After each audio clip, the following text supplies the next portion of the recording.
When Tristan Pierce falls in love with the 99th woman he's met online, I heave a mental sigh of relief. He gazes at me as he passes a divorce agreement to me. Serena, I'm sorry for falling for someone else. She makes me feel something that you've never made me feel before. I just stare at him with teary eyes as I utter the same old words any phony will say. I'm the one who failed to take care of you. I'll be fine as long as you're happy. Having noticed how pitiful I look, Tristan transfers $50 million into my account at once. When I notice the automated text sent from my bank regarding the transaction that I've just received, I do my best to suppress my smile. After all, this is my 99th fake identity. The 3-year contract that I've signed with Tristan's older brother, Graham Pierce, is coming to an end. Finally, my loveless relationship with Tristan shall come to an end. When I saw the endless string of zeros on my phone screen, I nearly lost my composure. I had to dig my fingernails into my thigh just to force out a couple of tears. Across from me, Tristan Pierce sat there, unable to meet my eyes. His fingers were pale from how tightly he held the signed divorce agreement. Serena, you deserve the money, he said, his voice raspy. For the past 3 years, you've been too quiet in this house. I'm sorry for failing you. I sniffled. Don't say that, Tristan. I know I'm not exactly easy to love. I'm not like her. I don't get you the way she does. The second I mentioned her, Tristan's gaze softened. That was my 99th secret identity, Maisie. She was the ultimate dream girl who would stay up all night playing video games with him, who would cry over the phone line when his stomach flared up, and who would leave sweet, breathy voice notes calling him Tris. Meanwhile, I, Serena Hayes, the actual Ms. Pierce, had spent the last 3 years playing the role of a textbook Stepford wife. I cooked on time, ironed his suits on schedule, and lay perfectly still in bed when the lights went out. Other than okay, got it, and get some sleep, I barely said another word to him. Tristan sighed and walked to the floor-to-ceiling window. From behind, he looked strangely lonely. Serena, I tried, he said. I really did. But every time I came home and saw you looking at me with that polite and distant expression, this entire house felt like a morgue. But Maisie is different. She feels alive. I rolled my eyes inwardly. Of course she felt alive. I had put all that effort into making her the perfect fantasy. Years ago, Tristan's older brother saved my life. On his deathbed, he begged me to look after this love-starved sibling of his, asking me to give him 3 years of love and affection. Now, the time was up. I had repaid that favor in full, so it was time to take the money and go. To ensure he'd sign those papers without a shred of guilt, I had created alternate accounts and launched a precise strike on his heart. It took 99 tries before he finally experienced what he called a soulmate, which effectively made him sick of the soulless wife waiting for him at home. I rose from my seat. My plain white dress made me look thin and fragile, as if I might crumble at the slightest touch. Stepping up behind him, I kept my voice soft. I understand. If it makes you happy, I'll step aside. Tristan whipped around, his hands twitching as if to grab my shoulders, but he froze halfway. A flicker of hesitation crossed his eyes. Don't do this. He ground his teeth, trying to rationalize his own guilt. After the divorce goes through, the penthouse downtown is yours too. Serena, try to smile more from now on. I gave him a docile nod. I'll go pack my things. In my head, I was already calculating the apartment's market value. A whole $20 million.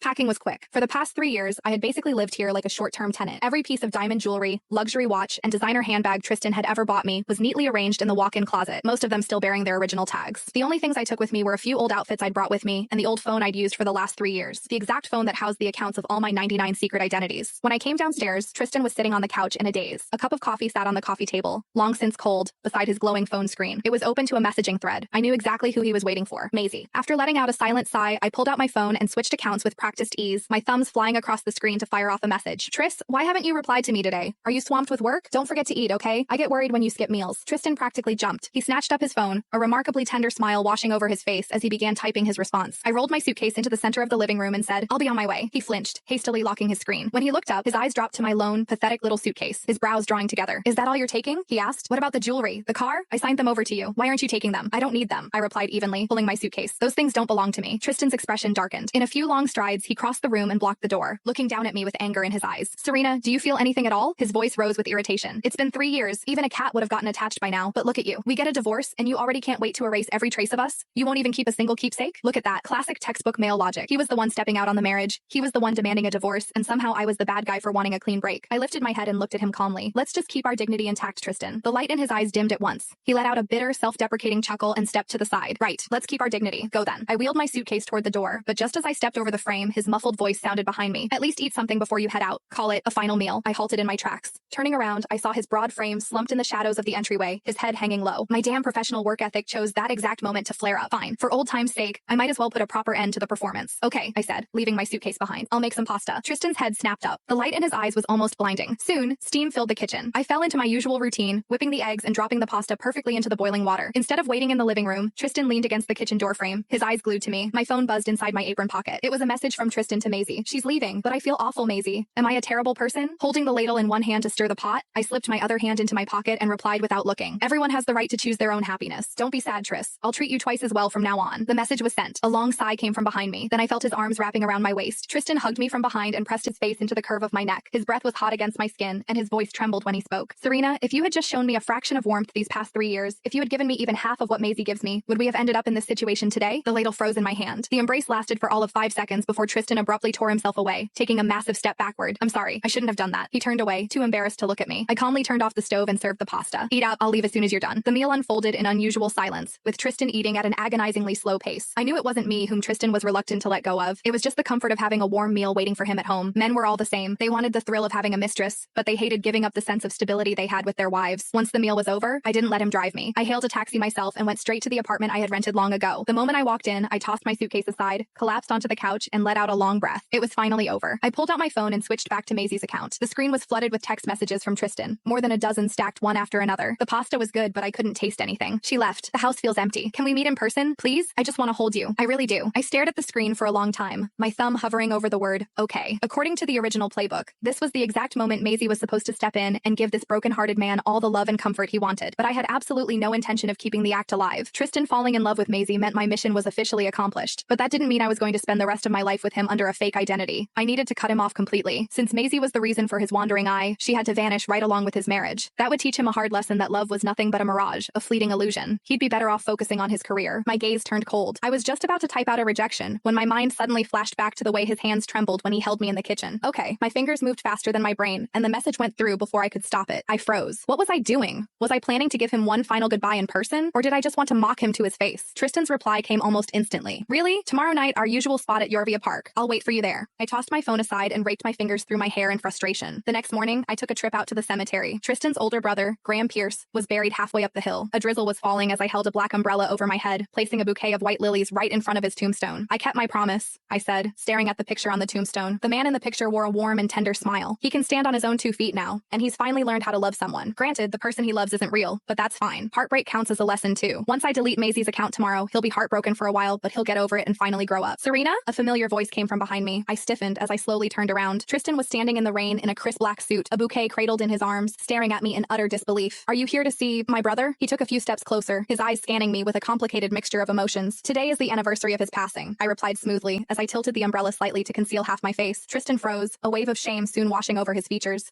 He opened his mouth as if to explain, but I cut him off. It's fine. Do what you came here to do. I was just leaving. I brushed past him. Serena, he called after me. I stopped dead in my tracks, but I didn't turn around. Did you mean what you said last night about just wanting me to be happy? I sneered inwardly. Was he trying to clear his conscience right before meeting Maisie? I meant it, I said, stepping right back into the rain without a single backward glance. I hope you and Maisie live happily ever after. The wind was brutal down at Yorvia Park. Tristan arrived early, holding a large bouquet of pink flowers I didn't recognize. Every so often, he checked his watch, then pulled out his phone to send another message. Inside my pocket, my phone kept vibrating. Maisie, I'm here. Where are you? The wind is picking up. Make sure you bundle up. I just saw someone in a white dress. Is that you? Oh, never mind. It isn't.